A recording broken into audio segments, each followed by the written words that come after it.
فاللهم يا رب ارزقنا رزقا حلالا طيبا، ثم بارك لنا فيه، ومن علينا بالخشوع في الصلاة والدعاء، وبالجد والإتقان في العمل والبناء. ازيكم عاملين ايه؟ يا رب تكونوا بخير. رجعت لكم بقى النهارده في فيديو جديد، بس الاول وحشتوني جدا جدا جدا، طمنوني عليكم كده عاملين ايه. الفيديو بقى بتاع النهارده ان شاء الله هيعجبكم جدا. هوريكم كده طريقه بسيطه خالص وسهله علشان تفصلوا كوشنز كده عندكم في البيت بطرق زي ما قلت لكم بسيطه وسهله خالص، وكمان من غير اي تكاليف خالص. انا جربتها عندي في البيت وزي ما انتم شايفين طلع شكلها حلو جدا جدا جدا، وما كلفتنيش والله حاجه خالص. هقول لكم كل التفاصيل في الفيديو ان شاء الله، ان شاء الله تجربوها في البيت وتطلع معاكم برضو حلوه جدا. بس الاول بقى قبل ما نبدا الفيديو ما تنسوش تعملوا لايك، وكمان تشتركوا في القناه وتفعلوا الجرس علشان يوصلكوا كل الفيديوهات اللي انا بنزلها. واهم حاجه بقى ما تنسوش تكتبوا لي تعليق حلو كده لو انتوا جداد كمان معايا في القناه، نورتوني وشرفتوني. خدوا جوله برضو كده في القناه وان شاء الله هتلاقوا فيديوهات حلوه قوي. يلا بينا كده نبدا الفيديو ونشوف هنعمل ايه النهارده. نبدأ بقى الفيديو كده الأول ونصلي على النبي، اللهم صل وسلم وبارك على سيدنا محمد. طيب هنحتاج ايه بقى يا أميرة علشان نبدأ ان احنا نفصل كده كفرات للكوشنز عندنا في البيت بالطريقة السهلة اللي انت بتقولي عليها؟ بصوا، أول حاجة كده أنا اشتريت متر قماش واحد بس، هفصل بيه 4 كوشنز، وكمان هطلع منهم واحد رانر للترابيزة اللي موجودة عندي. يبقى أنا كده محتاجة واحد بس، متر واحد بس قصدي من القماش. كمان طبعا هنحتاج مقص كده، وأهم حاجة يكون حامي كده علشان يقدر ان هو يقص معانا القماش كويس. كمان الحاجة اللي هنحتاجها بعد كده، هنحتاج كده اي كفر كوشنز موجود عندنا، اهم حاجة يكون بس مقاسه كويس على اللي هي الكوشنز اللي موجودة عندنا او المخدات اللي موجودة عندنا. كمان هنحتاج دبابيس، واهم حاجة بقى في الموضوع كله ان احنا نعمل كوباية شاي حلوة كده علشان نقدر ان احنا نمخمخ بقى كده ونعمل الكوشنز بتاعتنا وتطلع ان شاء الله مظبوطة وحلوة جدا.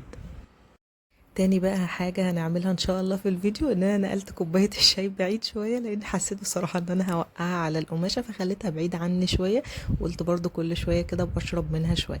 طيب بعد كده بقى ندخل في الخطوات الجد بقى. بدأت كده ان انا اتني القماشة كده الطرفين بتوعها على بعض زي ما انتم شايفين برضو كده في الفيديو، علشان نبدأ ان احنا نقسمها بقى كويس جدا عشان نطلع منها الاربع كفرات كوشنز اللي احنا عاوزينهم. انا اول حاجة كده بدأت ان انا اظبط القماشة معايا كويس علشان ايه تطلع كل القماشة متساوية معايا. هتنيها كلها مع بعض كده زي ما انتوا شايفينها بالطول مش بالعرض، يعني انا تنيتها بالطول.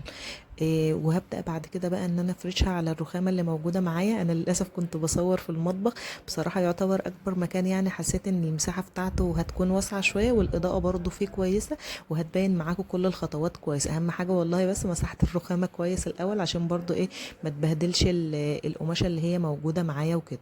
كده خلاص كنت ظبطت القماشة وتنيتها زي ما قلت لكم. هبدأ بقى اخد المقاسات بتاعة الكوشنز اللي هي موجودة معايا، بحطها كده على القماشة، وببدأ بقى ايه ان انا اظبط كده المقاسات اللي موجوده معايا. انا بصراحه الكوشنز اللي هي موجوده معايا دي اللي هي متفصله يعني اللي هي جاهزه، هي كبيره شويه، فانا بحب ان انا استخدمها يعني علشان برضو إيه ما بوظش يعني الدنيا، ما اجيبهاش مثلا صغيره ما اعرفش ان انا إيه ادخلها بعد كده في المخده. فعلشان كده بقول لما تبقى كبيره ممكن ان انا اضيقها بعد كده، لكن لما تطلع صغيره معايا مش هعرف اضيقها. فانتوا برضو ايه شوفوا مثلا كوشنز تكون موجوده عندكم، او عاده يعني الكوشنز اللي احنا بنشتريها حتى من بره بتبقى تقريبا 40 في 40، 40 طول و40 عرض، لكن اللي معايا دي تقريبا 40 في 45. فالخمسه دول يعني بسيبهم برضو زياده كده، بحيث برضو لو جت ضيقه شويه معايا اقدر ان انا اوسعها. انا عندي الركنه المخدات اللي هي موجوده عليها صغيره شويه، لكن المخدات اللي هي موجوده على الانتريه كبيره شويه، فعلشان كده دي بتاعه الانتريه فيها 5 بس زياده زي ما قلت لكم كده. بدات ان انا اقيس كده، وسبت برضو من كل جزء يعني مسافه صغيره كده علشان برضو هنبدا ان احنا نخيط وكده، يبقى معانا مسافه يكون الموضوع برضو ايه مظبوط معانا كده. خلاص انا كنت قصيت بقى الجزء اللي موجود معايا، وعايزه اقول لكم ان القماشه بصراحه كانت سهله جدا جدا في القص بصراحه.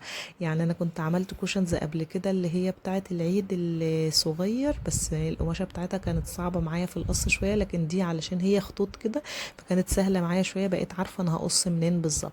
بصوا كده خلاص الاول بس قصيت كده اول كوشنز هتبقى موجوده معايا، وهبدا ان انا اتنيها بالشكل اللي انتوا شفتوه ده علشان احنا مش هنركب سوسته بقى ولا وجع دماغ دوت. بصراحه السوسته اي كوشنز جبتها وكان فيها سوسته حتى لو سوسته كويسه بحس انها بصراحه بتتبهدل جدا مع الغسيل، فاحنا المره دي مش هنعملها بسوسته خالص، هنعملها زي جراب كده عارفين، هيبقى زي كفر كده ندخل فيه المخده ونطلعها وخلاص، وهتبقى سهله على كده، لا يبقى بقى معانا سوسته ولا اي حاجه من الكلام ده. شايفين كده برضو الخطوات بتاعه الفيديو الفيديو هبدأ ان انا بتني طرف كده الاول كبير شوية، وبعدين بتني الطرف التاني بيكون صغير شوية، وزي ما قلت لكم بتطلع معايا شكل الكوشنز وبتبقى عاملة زي الجراب. لو وصلتوا بقى معايا في الفيديو للجزء ده ولسه ما عملتوش لايك، انزلوا بقى بسرعة حطوا لايك كده للفيديو، وكمان اهم حاجة تشتركوا في القناة، عايزة عيلتي كده تكبر بيكم، وان شاء الله كده نوصل لعدد كبير. وان شاء الله انا بعمل كل يوم جمعة برضو كده دعم للقنوات الصغيرة، لو حابين ان انا انشر لكم برضو فيديو كده على المنتدى اكتبوا لي تحت كده في التعليقات، وان شاء الله تواصلوا معايا وانا اشير لكم برضو فيديو كده عندي على المنتدى.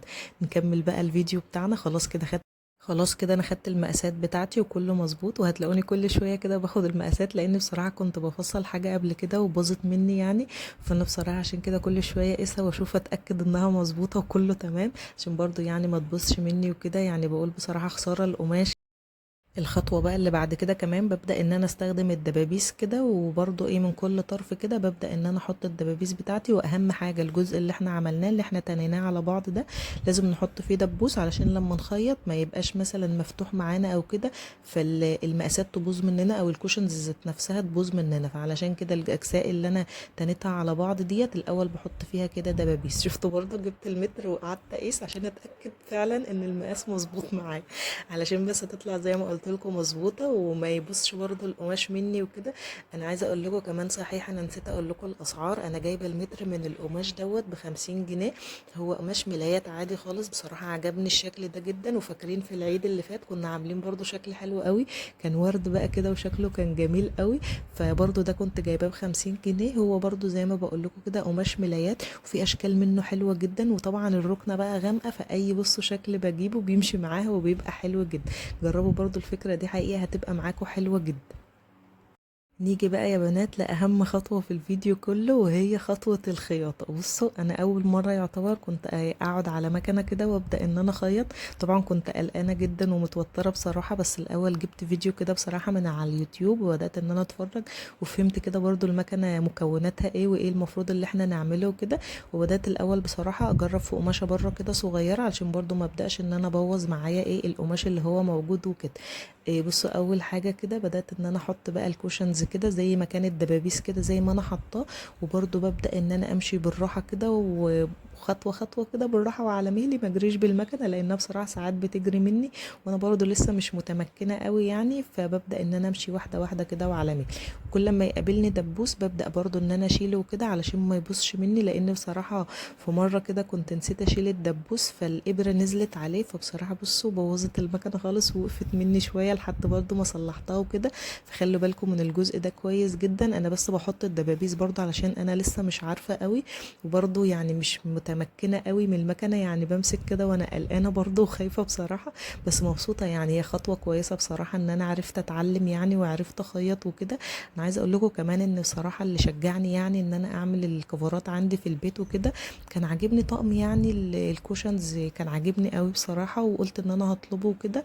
فكلمت البنوته اللي كانت عارضاه وكده، فلقيت بصراحه سعره غالي جدا، فعلشان كده قررت ان انا ايه هبدا ان انا اعمل الكوشنز دي عندي في البيت باللي هو قماش الملايات ده، لان حقيقي نازل منه اشكال حلوه جدا. وفي برضه قماش تاني ممكن ان انتوا تستخدموه، بس يعني سعر القماش اللي هو بتاع الملايات ده سعره كويس، فممكن ان احنا نجيبه. وزي ما قلت لكم انا طلعت 4 كوشنز يعتبر ب50 جنيه بس، ومعاهم رانر كمان هديه. ففاهمين الفكره ازاي؟ يعني ممكن ب50 جنيه بس نعمل كل ده.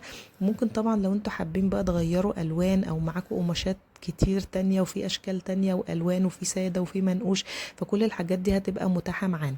إيه بصوا بقى انا الاول عايزه اقول لكم بس كده برضو خطوات سريعه كده عن اللي انا عرفته عن المكنه، يعني اهم حاجات فيها برضو يعني. طبعا اهم حاجه الابره اللي احنا بنخيط بيها ديت وفي كده في الجنب حاجه كده بتنزل علشان تنزل الابره علشان نبدا ان احنا نخيط بيها. انا معرفش اسامي. إيه بصوا انا زي ما بقول لكم انا ما اعرفش اسامي حاجه بصراحه، يعني انا ماشيه على خطوات بس كده ان انا اخيط الحاجه وتطلع مظبوطه معايا وشكلها كويس.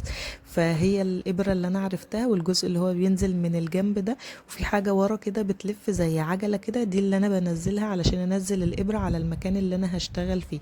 وفي دواسه كده تحت دي اللي بتبدا ان احنا نخيط بيها. دي بصوا الحاجات كلها اللي انا عرفتها بصراحه على المكنه.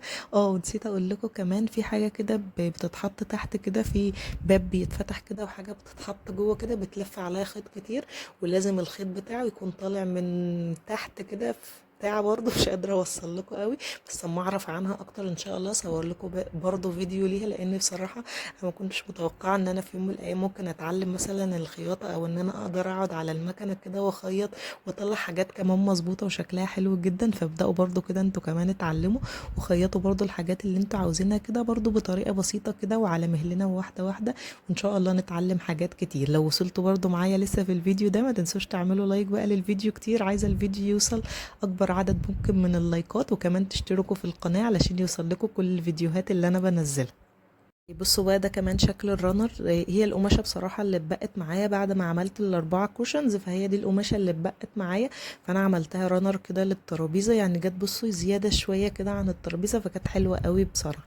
بصوا بقى كمان انا كنت جايبه 2 متر تانيين، خليت الراجل هناك في المحل يقصهم لي كده بالنص، يعني بقى هنا مثلا هما 2 متر زي ما هما، بس هنا نص وهنا نص، فاهمين؟ يعني هو قصها لي بالطول، واخدين بالكم معايا في الفكره دي؟ قلت بقى اعمل بيهم ستاره كده تدي برضو شكل كويس كده مع الكوشنز، هيبقى شكلهم حلو قوي. فبدات كده ان انا ادخل الاول الستاره اللي هي الشيفون اللي موجوده معايا، وبعدين هبدا ان انا ادخل بقى الستاره اللي هي اللون اللي احنا عملنا بيه الكوشنز وكده، وعملت بيها فيها برضو قصدي فكره حلوه قوي، ان انا ما خيطتهاش كده ولا حطيت فيها حلقات بقى ولا وجع الدماغ ده برضو.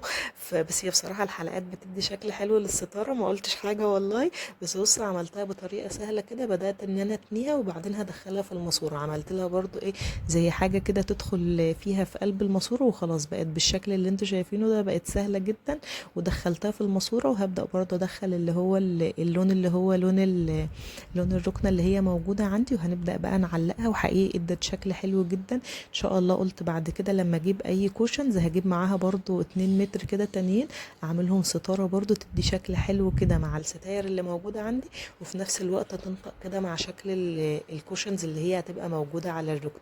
عايزاكم بقى تكتبوا لي رايكم في كل الحاجات اللي انتوا شفتوها في الفيديو النهارده، قولوا لي كده رايكم الاول في الكوشنز وفي لونها كده، شكلها حلو ولا شكلها ايه؟ كمان قولوا لي شكلها حلو لما يكون الستاير اللي موجوده معاها نفس الشكل، ولا اشيل الستاير واخلي الستاير بس اللي هي البيضه اللي هي الشيفون، واخلي اللي هي لون الركنه بس. قولوا لي برده كده رايكم في كل الحاجات اللي احنا عملناها، وقولوا لي برده اهم حاجه رايكم في القفله اللي احنا قفلناها للكوشنز دي، ما استخدمناش سوسته ولا اي حاجه كده، اسهل ولا ان احنا اتعود برده كده واتعلم، واخليكم برده تتعلموا معايا، يعني ان احنا نركب سوسته كده في اي كوشنز نعملها مع بعض. عايزاكم تكتبوا لي رايكم كده بجد، رايكم بيفرق معايا، وببقى مبسوطه جدا بكومنتاتكم. يا رب النهارده يكون الفيديو عجبكم، ما تنسوش بقى تعملوا لايك للفيديو، وكمان تشتركوا في القناه وتفعلوا الجرس علشان يوصل لكم كل الفيديوهات اللي انا بنزلها. ولو انتوا جداد بقى معايا في القناه، عايزاكم تاخدوا جوله برده كده في القناه، ان شاء الله هتلاقوا فيديوهات حلوه جدا، وهتلاقوا ديكورات كمان كده تعملوها بايديكم بطريقه سهله وبسيطه ومن غير اي تكاليف خالص. ومستنيه رايكم في الفيديو تحت. ايه كمان عايزه اقول لكم، نسيت اقول لكم على حاجه، انا اشتريت اللي هو الفرو دوت، هي دي كوشنز جاهزه انا ما عملتهاش، بس بفكر والله ان شاء الله ان احنا نبدا نشتري فرو كده، ونبدا نتعلم برضو طريقتها كده ونعملها في البيت. بصراحه ادتها شكل حلو برضو كده، والفرو عاده يعني بيدي فخامه كده للمكان ويخلي المكان شكله حلو جدا. فقولوا لي برضو رايكم كده، الفرو شكله حلو مع الالوان اللي انا استخدمتها ولا ايه؟ ما تنسوش بقى اللايك للفيديو، واستنوني ان شاء الله دايما في فيديوهات جديده، هتوحشوني جدا، وان شاء الله اشوفكم في فيديو جديد.